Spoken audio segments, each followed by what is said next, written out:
Hello everyone, and welcome to another inspiring episode from Opportunities Platform. My name is Ankit, and founder of the global initiative that started back in 2020. We are a youth led organization dedicated to bridging the opportunity gap, especially for underprivileged communities.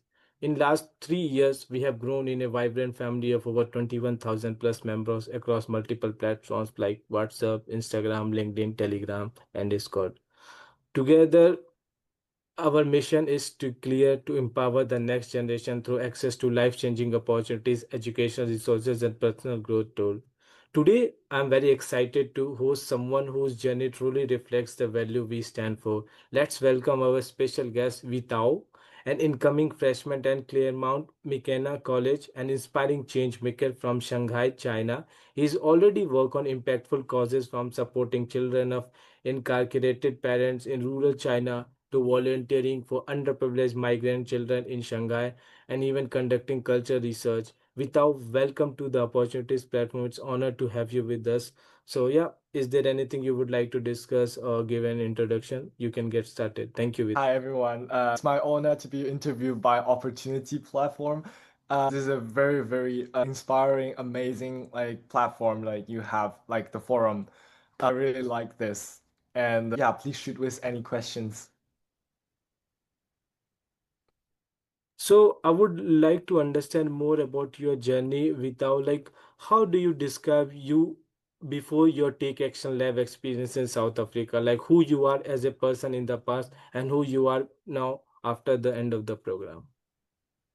Okay, so for me, like before coming to South Africa to have that program, I'm kind of a person like pretty scared of foreigners. I'm avoided talking to foreigners. I only stick to my Chinese circle. But like, in that program, I was literally the only Chinese speaking people in that program.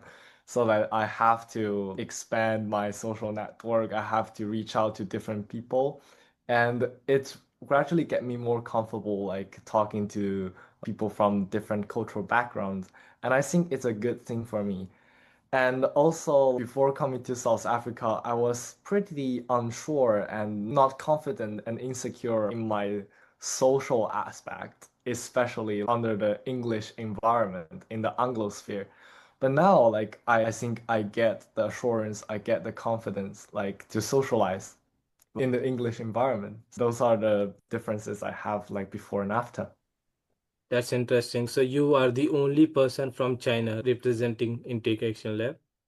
Yes, I'm Yeah, representing my country. that's really amazing to hear about that. So how did you learn about this program and what actually pushed you to apply?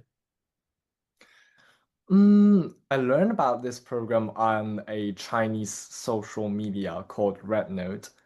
At that time, I was just scrolling like social media to check out like the wonderful life of other people who have traveled through the world, like doing some interesting and fun projects overseas.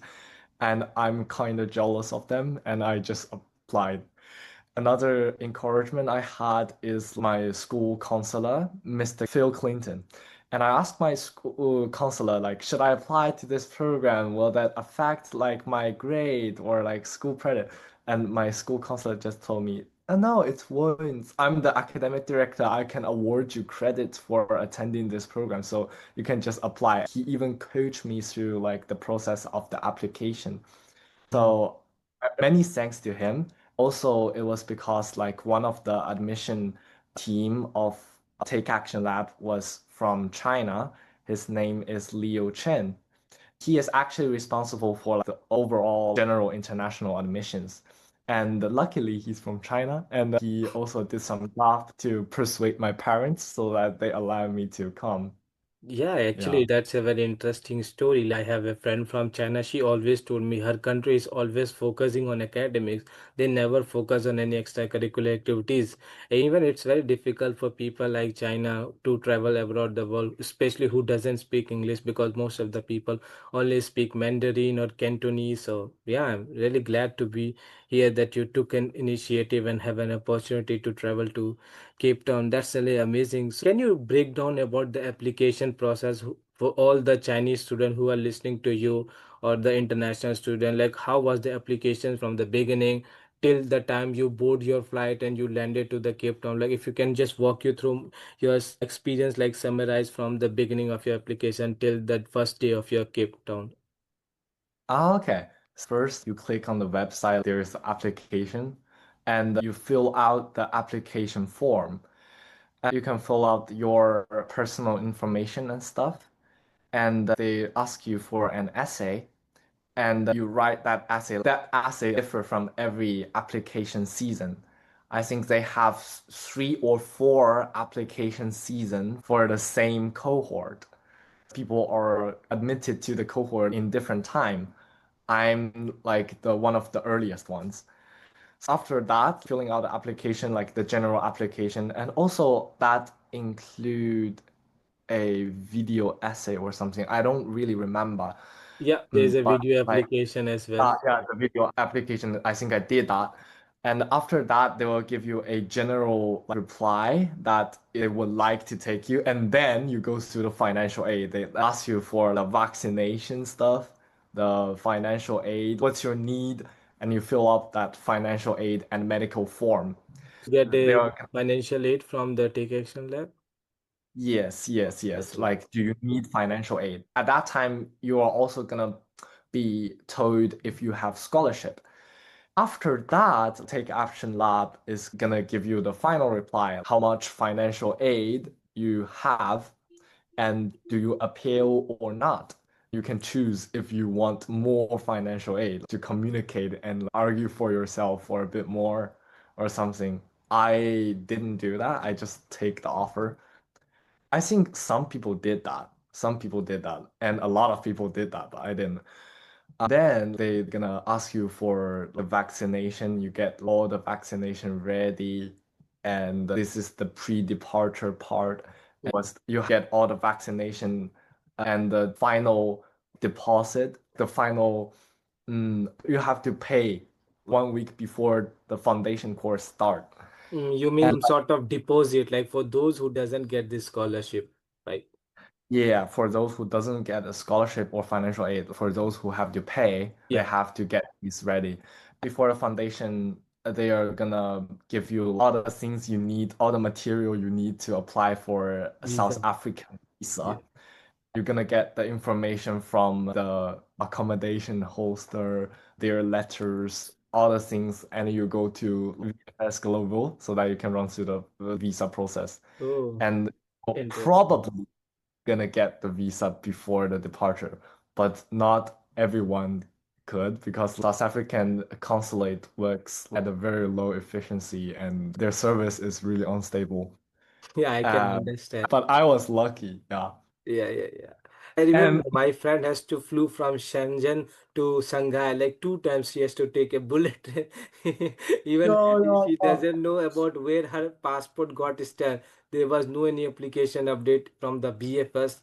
I remember one of my friends from Vietnam. She has to even rely on the Chinese embassy for the visa because her country wasn't issued the visa. So there was so many chaotic and consequences, but still the two of them did not lose their hope. I was actually helping them personally. I was talking to the embassy of China as well. Just make sure that they will make it. And yeah, happy to hear that you got the opportunity. So now coming more about how the vaccination was. I know that in China you have certain sort of disease, certain sorts of vaccination you have. So do you have to pay extra money to get some vaccinations or you already have in your childhood? For example, yellow fever vaccine is very important vaccination before you fly. As per the precautions, you must take the yellow fever vaccine at least 1 week before your flight. Am I right?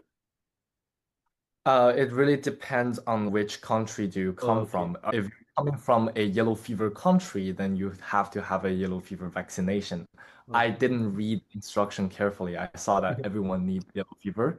I just go to the custom hospital of China and I said, "Oh, I'm going to South Africa." And they said, "No, like South Africa is not yellow fever countries." And I said, "Okay, okay, I'm actually going to Ethiopia." And they gave me the vaccination and I got a vaccination, but I later on figured out that it was not needed. So, where was your transit point? Was it Ethiopia? Uh, that was my strategic response to the custom. It was not. but it was Okay, because mostly I have seen people were choosing Cathay Pacific Airlines or maybe Chinese Airlines. So, how was your there. experience? Most people take either Cathay Pacific of Hong Kong or Singapore Airlines of Singapore in order to go from Shanghai to Cape Town. But people from other parts of the world, many of them take Qatar Airways and also Ethiopian Airlines, something like that. Hmm.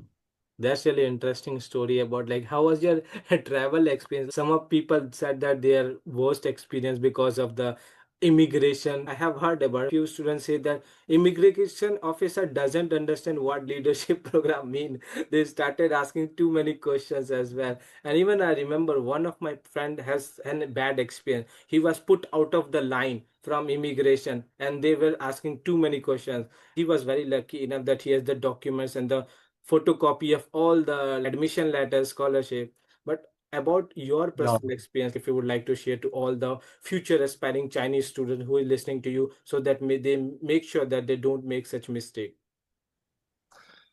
I don't think they are especially suspicious about Chinese people. China and South Africa now they relationships. I was not really suspected. They just trust whatever said on the visa. South African visa, they actually said there will be a leadership program of 84 days and whatever said on the visa, like, they just take it. But it's not the case for many other countries, Yeah. especially the countries who have visa free for South Africa for only 30 days. And you said that you're gonna go for a leadership program for 84 days, and that will be a sus for them. Yeah. It's not about Chinese people, it's more about the countries who South Africa give like a 30-day visa exempt. Yeah, Yeah. interesting. Yeah, lovely to hear about it. I hope that you had a great experience. So now I would like to understand what does exactly Take Action Lab mean to you, and how do you think that Take Action Lab has changed your life? Because I've heard that they are very generous about giving the financial aid. So do you confirm that from your own personal experiences, how does this program important for any high school students who would like to take a gap year, or like they are still not sure about whether this program is genuinely or not, or they should commit it now? What message would you like to give those such students? Okay, so basically, if you hear about this program, it's already a privilege. I would say because like, there are so many people in so many where in the world that haven't yet even heard about this program. If you hear about this program and you're talented enough, you are gonna get into, I think. And the financial aid is really, really generous. The friends, like all the people I've talked with about this topic, they either got a full ride with their flights and insurance, or a full ride, or a half ride. Even I got half right. Manage your expenses since you got half right, like Half is paid by K Action Lab, yeah. and the other half, like I just asked my high school. My high school give me a scholarship, and they Oh, filled that's it. I interesting. asked my parents to cover the flights and the insurance. So this is my way to follow it up. And when you arrive in South Africa, they're gonna give you the living stipend. You're gonna live off that living stipend. Can Be you break down more about the living stipend? Like, how does exactly they will give you a credit card or something, or there's certain amount of money? Mostly people asking this, like, how does the program actually works in person when you reach to the place? If you can share more about your experience. I'm not sure if you're allowed to share the exact number, but maybe you can just say roughly like this much is the monthly money because you are staying for 84 days. So maybe there's a 15 days or maybe 30 days a month. Like, I am not sure about it. Maybe if you can share. Yes, I can share it. It's like 1,400 US dollar for 3 months in total. Okay. But your house lord, they're gonna take $50 from it for the deposit. So if you break something in the house, they're gonna take money from that. So it was not actually 1,400 US dollar, but like about the same amount. And the monthly amount was about 9,000 South African rand. So like if it divided into three, it's about Yeah, 9,000 South understand, African. understand. So this And is it's the final amount that you get, like yeah, $1,400, and you have to manage it. Like I'm quite confused for those people who like to go frequently KFC, McDonald's, or expensive restaurant. How could they Okay. manage expense? Actually, I've heard someone who save a lot by only ordering food and dining out. For many of you living in boarding school, you don't need to take care of your cooking like stuff. You don't know how to cook. You might sometimes buy a lot of things and spoil a lot of things in the fridge, and you kind of mess things up. So sometimes it just save more by just ordering and dining out. And like, trust me, like 9,000 South African rand per month is more than enough. Oh, Unless you really want to go to experiences. For example, the 3-day safari tour of Garden Route. There was an option provided by Take Action Lab, like official program, but you have to pay 1,000 South African rand for it. If you do that, you're gonna be broke. But if you don't organize the trip yourself or something, you're just gonna be fine. If you spend at a normal rate with a little bit of entertainment, you can go to bar, can go to cultural events with a little bit of entertainment, you're left with 2,000 South African rand at the end of the month. It's more than enough. Many people take rand back home. They exchange rand to US dollar and take them back home. interesting, interesting. So, yeah, understand. Now I would be very much curious about you look like a foreigner. So, how does your experience look like when you are walking in the street of South Africa? Doesn't any beggars approach to you asking for money? Like, how did you tackle such situation walking late nights? How was your interaction with the local people? I'm very curious to know more about your story. It's not really about the tall man. It's not about ethnicity. I'm a Hmm. Chinese man. Like, there's not a lot of Chinese men in Cape Town, but I'm tall and I'm a male, so it's fine. It's usually the girls, like the female, and some of them reported like harassment. Some of them like really scared. I have to walk them to the house, like just being their left-handed man or something, you know. I escort them to walk them to other houses. If you're female, you really need to take care. But like for me, it's fine. I never had any people like trying to rob me or Oh, that's something. You have students who like their phone stolen, and my supervisor also have his phone stolen. But like I'm just being pretty lucky. You have to take more than average precautiousness when understand. walking on the streets. Pay attention to the environment. Never take your phone out. If you lost, you can just ask the people, the improvement district staff, like standing on the street. You just ask them. They are your Google Maps. Don't trust this Google Map. If you take out this Google Map, it's gonna be robbed or something. But as long as you are with people, like two or three people on your side, you're gonna be fine. Because you know what, the reason why I did ask you the question many times, and I suggest that where is this program? They say Cape Town. Really? Cape Town is one of the most dangerous city in the. I Yes, said, it why do you believe on the Western media or like the news? Unless you don't immerse yourself in the place, you never know what could happen. And I said to all of my community members, like your safety is in your hand. If you are very precautious, if you're taking all the safety instructions, you will never be any danger. And as long as you know what is the safe place where you can go, where you can, then nothing going to happen to you. You just have to enjoy your experiences. yeah. Just don't go to the places like township without the permission Yep, from yep, town. especially like Philippi village and those where you have to. Yeah, you know about that. So basically, we had a driver who died from a car accident when Oh, he I'm was sorry to hear. driving through a township or something. He bumped into a gang like gunfight and he died like somehow. You And see the people, real experience or like just a story? it is a story I heard. Okay. It was a driver of our tel student. One of my friend from Bangladesh cried for a whole night, couldn't get a sleep because of this, because the driver was his really good friend. He talked a lot with people on the car and he died. So it's not that safe, but like as long as you stay in the safe area with people, pay precautions, you're gonna be fine. Interesting. Yeah, I'm sorry to hear about such incident, but yeah.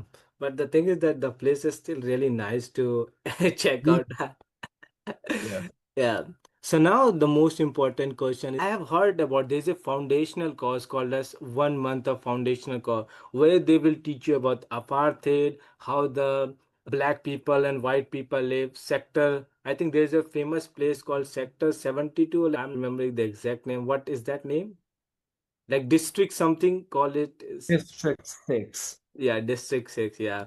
So can you tell me Yeah. more about that? What does actually in this 1 month of foundational course they teach you and why it is important to have this course given by the students before they land to the Cape Town? Like, how was your experience with that?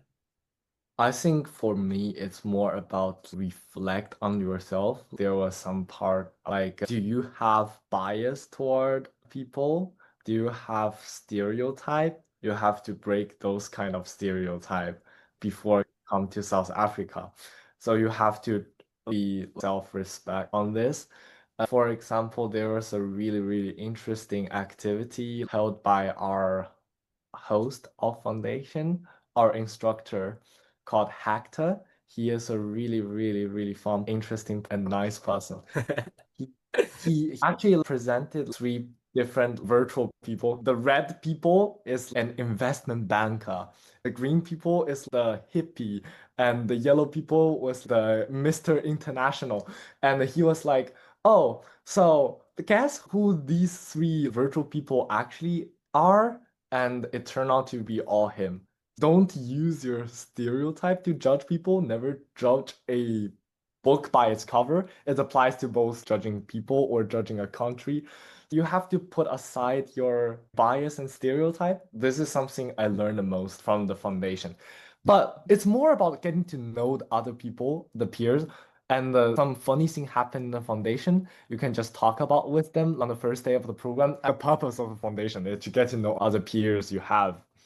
It lets you to learn more about South African history, and especially the one impressed me the most is the Ubuntu, like South African feminism, the female movement. Ubuntu and the feminist movement slogan, you Yeah. strike a woman, you strike a stone. I use them again and again with the South Africans as the jokes.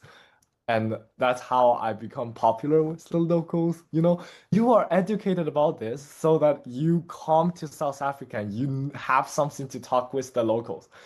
So I really think foundation helped me in this way, but it's mostly about getting to know your peers and getting yourself excited about South Africa and the cohort so that you can pack yourself and get yourself more prepared for it, both mentally and physically, like the physical packing.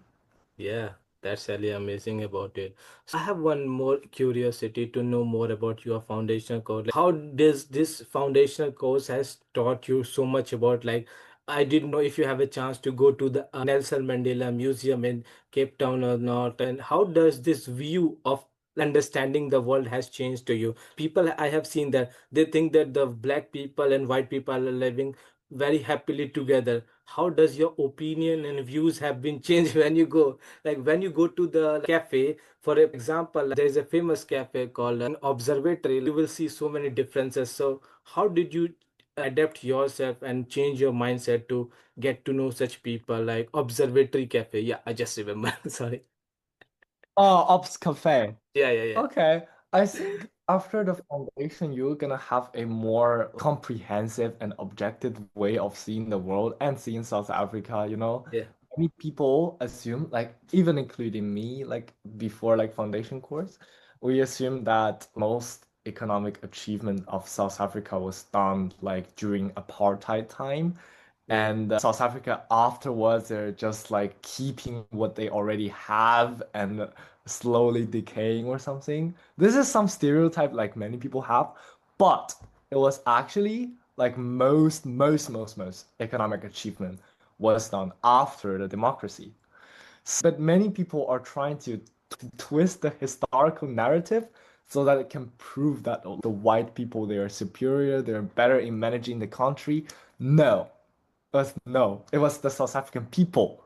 It's the people who create all those economic achievements. It's not about who on the top, like managing all this, you yeah. know. So, yeah, you're gonna break a lot of stereotype like this, and you're gonna have a more objective, comprehensive way of like, seeing the world, and it's gonna help you someday, like when you have like this critical thinking skills. Yeah. So yeah, that's very amazing to hear about your experience. Now, I would like to understand how was your first day look like when you first landed to the beautiful airport of Cape Town, or when you go outside, how was your mind thinking? What is something that came to your mind like you wanted to do this XYZ or you wanted to eat some special food? What was your first moment? And did you call your parents and said that, oh, dad and mom, I just landed to Cape Town? How was your moment in that period of time? Would you like to share to our audience in Cape Town? Oh my God. I was just so excited the first day. The first day, the people from Tao, they just picked me up from the airport. I Yeah. didn't get to see other people. I was just talking to the Tao staff, like asking them about what kind of program you are hosting here, what other student you have. Asked a lot of questions about Cape Town, and I think Cape Town was such a beautiful city. And Cape Town was not big. Getting from the airport to like observatory is only like half an hour. And in other city, I thought it was much bigger. Cape Town is a small city. Like, oh, no, no, no. I'm from Shanghai. I will say that. It was my perspective. Okay. But like, it is really, really beautiful. The first day, the weather was so good. I was so Yeah. excited, Yeah. and I get to see the people in the house, like my housemate, and we went to other house together and get to know other people. Just so excited and getting to know those Interesting. people. I helped everybody with their SIM card issue. I Okay. was like the technical handyman, you know. Chinese Yeah. people are so talented. Anywhere you go. Two Yeah. two countries who are ruling the world, Chinese engineers and Indian engineers.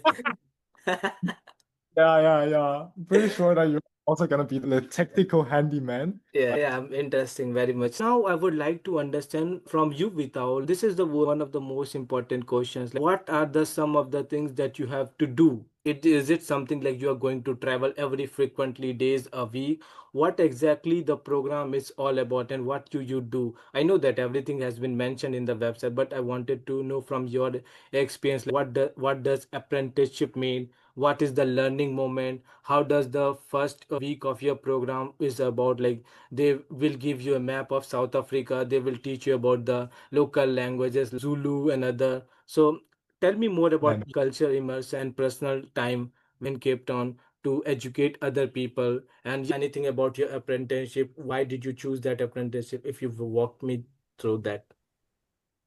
okay, so like the most important part I would say is definitely like the apprenticeship. It's because like I spend most of my time over there. Yeah, And for me, I like intern at Young Urbanist because like I even write a letter to them that said explicitly like to tell I want to be placed at Ndufuna Ukwazi, which is another like city planning and urban design like organization. And they said that, oh no, we're not able to put you there. So they put me to Young Urbanist instead. So that is kind of my way to approach it. They are really flexible in everything or stuff. Like Young Urbanist, I was just conducting some street experiment, interviewing like the people, collecting data of the continued number of bicycle, motorbike, pedestrians. Also, I did a lot of physical labor, being the handyman. look so white. Even you were in the sun most of the time. I wear sunscreen. Okay. We wrote some advocacy article for Young Urbanist, and I did some sketching for their posters. We Yes. kind of have to do everything like just as their assistant, like secretary or something. Yeah. Yeah, this is a apprenticeship vibes. And another thing is like the Learning Connect. Learning Connect is where we spend like every Friday. Yeah. There will be like people from inspired people from other organizations And communities. coming to and communities coming to present what they're doing, but their speech are usually boring and many people Maybe you sleep. could share any of your best learning moment that you really like the most to our audience. It could be anything. You mean like Learning Connect? Yeah. like Any of connect. your best experiences? I think it was a time when there was people from another organization. I can't forget the name. And he was just so nice and was talking to me. We have a discussion about the spaces in South Africa, like how the semi-private and semi-public spaces are turned into fully public and fully private spaces. They become a binary system in South Africa. So we talk about how the public spaces in South Africa have shifted, like evolved through time. And it was a really, really inspiring conversation, but that was the only interesting experience. For other learning connect, they're just so boring, and like many people just fall asleep during their speech, and they stay up really, really late partying on Thursday because it was crazy Thursday. People always go to armchair theater and they do karaoke every time, and they can never get up on Friday. I understand.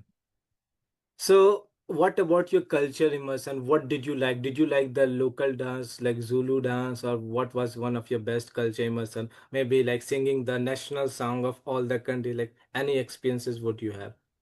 Oh my God, you just literally named like two of the cultural series we have. I will One, tell you in the end why I know so much. okay, yeah, we have cultural series. We do Yeah, have many cultural series, just the boring one. They just use the presentation and they just I go am to. sure people don't like those. Mostly they like something that is involved physical. Yeah, Yeah, and there are also interesting cultural series like tasting the food of Xhosa food, yeah, like African food. There was also a documentary culture series talk about a language called Afrikaans. So there are interesting ones, there are also boring ones. Like this is the culture immersion one, culture yeah. series. So now I would like to understand more about your final project or presentation that Take Action Lab expect you to submit. So if you can maybe tell me more about what was your final project about in the graduation ceremony. I don't think we have a final project. We do have a final speech. Oh, Okay. we do have a summarization of what we have done in our apprenticeship. That is the summarization of like all the apprenticeship stuff. I Yeah. did that. And also a final speech. My topic was gratitude, appreciation. So basically, I just shout out every name in this cohort because I've been interacted and talking with everyone in the cohort. Oh, So like, I thank them for every moment we have. I use that 5 moments to go over like the small moments like I found really appreciable. And that was my speech, but it was not other people's speech. For other people, some of them talk about their journey before coming to Cape Town, how Cape Town changed them. And many of them do the same shout outs like what I've done. yeah. Yeah. So you don't really have a final project or final presentation, something. Yeah. And yeah. Yeah, that's amazing about it's very important to be gratitude about whatever you have in your life for the program, for the committee. So now since you have lived there for 84 days, so what was one of your top favorite destinations like maybe Cape of Good Hope, Camp Babies or Musenberg Beach, anything it could be, or any two activities during the program that you like the most, you would like to share with our audience? I would say hiking. Okay. Oh, Which and mountain, like the Lion's Head, or which mountain is it? Chapman's Peak is Okay. my favorite hike because it doesn't have that much of struggles. Yeah. Like all other hikes, they have their own struggles. For Table Mountain, the way down is really terrible. And yeah, it was a really, really long way down. For Devil's Peak, it was just so many spiky plants that were gonna stab you. I hiked Devil's Peak, Table Mountain. I also hiked Lion's Head. For Lion's Head, it was just too many rock climbing. And when you get down there, so just so many people. And also Chapman's Peak, I did like all the four hikes like people do during the program. Also, like the one that didn't count, like the Signal Hill. Yeah. If you have time, definitely go to check out the Cecilia Forest and also the Newland Forest.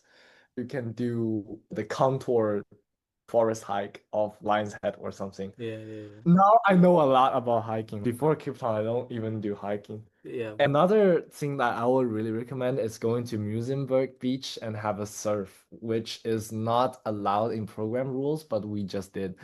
We were a group of people. We have a Musenberg gang. We take care of each other. We go together, and the surfing was 195 South African rand for a surfing lesson, and the coach is gonna push you so that you can catch the wave and stand up on the surfboard. And I caught like four waves or something. It was really, really rewarding experience. Yeah. So for those people who doesn't know swimming, can they also surf or not? Yes, yes. Oh, You are supposed to know how to swim, but like when you step into that surfboard, they're all gonna assume that you already know how to swim. Well, like most people who surf with me, they don't know how to swim. Even if you fall off from the surfboard, you're just gonna step on the bed of the sea, and the seawater is just gonna be at your belly button or something. oh, okay, okay. So you generally don't go so much deep to the ocean for your safety. Yeah, yeah. Musenberg have the warmest water and Okay. they have the biggest wave and it's not that Yeah. steep. What about the camp wave, which I have heard about the water is so cold, right? Yeah. Camps Bay, Maiden's cold. Like all those places, water so cold. Yeah, Musenberg is better. yeah. But have you heard about Musenberg is also not that safe place? It's not that safe. Yeah. I don't know. Yeah, no worries, no worries. So now tell me a time you have went through some challenges in your life and how did you overcome maybe college application or maybe convincing your parents for such a program like Take Action Lab. Not many Chinese people have done this before. Or it could be anything in your life from childhood till today as a person. Oh my God. Persuading my parents that I'm gonna go to South Africa is a big because my parents, especially my father, is really, really conservative, Okay. and he likes Africa in general is really dangerous, Yeah. and won't help me at all if I go to South Africa. To persuade him, I really have to work a lot. Oh, And understand. I got the scholarship from the school. I got the Chinese rep of Take Action Lab, who is Leo Chen I talked about. I had him to call my parents so that they can know. I just did a lot of those kind of work. Before Understand. coming to South Africa, I was doing my parents' work for all the time. At the end of the day, they agreed and I could go. And now I Yeah. can say that your hard work has rewarded you in such an amazing 3 months of experience that you will never forget in your life for sure. So now I would love to go back to the end of this interview. Thank you so much. So what are you planning to do in the days ahead? I know that you graduated, you come back to your home country, China. So what are you going to do from now? People are very curious to know what Vitao is going to do from here. Is he going to build any business or going to do anything? Very curious. I aspire to be a a manager, Yeah. like study economy? Not Mm. really. After coming to Cape Town, I know that I don't need to follow the traffic. Definitely not gonna pursue something like everyone is pursuing, like economics or computer science. I'm gonna stay true to myself. Yeah, understand. South African experience really had me stay true to myself and not to follow the traffic in Claremont McKenna College. I'm not gonna pursue investment banking. Before South Africa, I was like, maybe I'm gonna earn a lot from investment banking, and also like other people are doing this. But after South Africa, I got affirmed. I know that there's some energy that I could never lose in my life. And maybe if I pursue investment banking working under such like pressure or like toxic environment, I'm gonna lose some of my precious energy that I should never lose, that defines me, that makes Weitao Weitao. So I just decided that I'm gonna pursue like product management instead. I'm gonna stay to myself and pursue my own path. Definitely not like choosing something everyone else is doing, like economic, computer science. I'm gonna do like more unconventional choices like pursuing integrated science or like public policy, public affairs, or philosophy or something. Yeah. Really amazing. Thank you so much. So I have a question from my personal side. Why you decided to go to USA instead of studying in China? I know that's maybe something related to your personal choice, but is there any specific reason or something you would like to share to our audience? Oh, it was actually because in China we have something called household registration system, which is a tie the person to their home place, birth province or something, outside of where you were born, outside of where you were registered. Your life is just gonna be difficult in terms of education, in terms of healthcare or something. So basically, it caused me that I couldn't take high school entrance examination nor the higher education entrance examination, which is Gaokao in Shanghai. I just couldn't do that.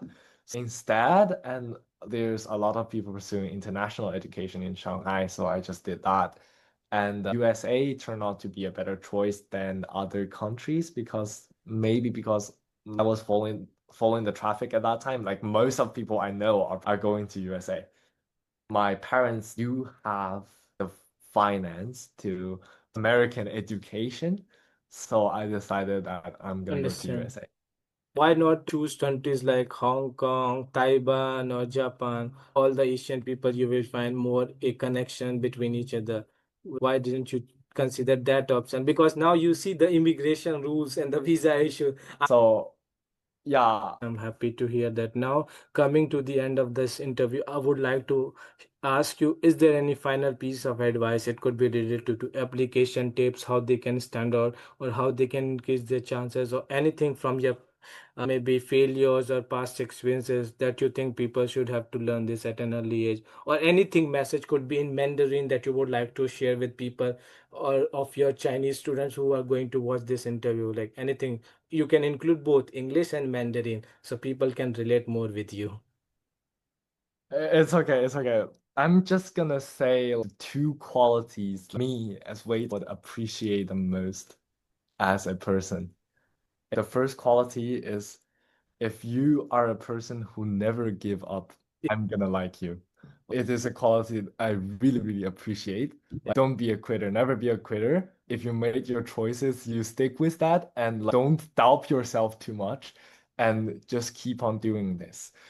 And the second quality is that if you are a person who say yes to every opportunity, to catch every opportunity at your hand offered to you, I'm also gonna appreciate you so much. I am also trying to become people who possess these two qualities, to never quit and to catch every opportunity.